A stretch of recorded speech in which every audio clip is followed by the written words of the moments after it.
नमस्कार दर्शक बंधु जय जगन्नाथ।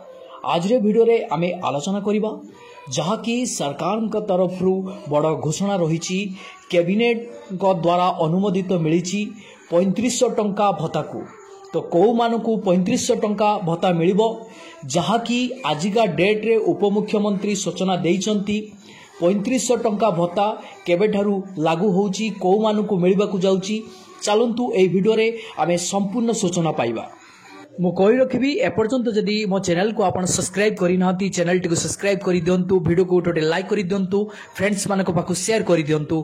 चलंतु आज वीडियो टी आरंभ करबा।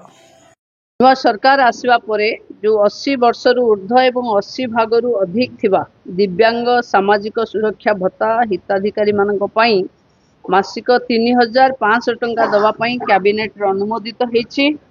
आगामी दिन रे आपण माने को पई सरकार अनेक योजना भी आनिबे। ये भत्ता काहाकू न देई निजर विकास रे लगेबा पई राज्य सरकार आह्वान अच्छी। जो माने 60 वर्ष रु ऊर्ध्व हो गलेनी समस्त योग्य हिताधिकारी मानकू सामाजिक सुरक्षा बा यथाशीघ्र भत्ता रे जोड़ा जीवो एवं जो महिला माने 60 हेनी से मानकू सुभद्रा योजना रे तुरंत बेगरे जोड़ी दिया जीवो।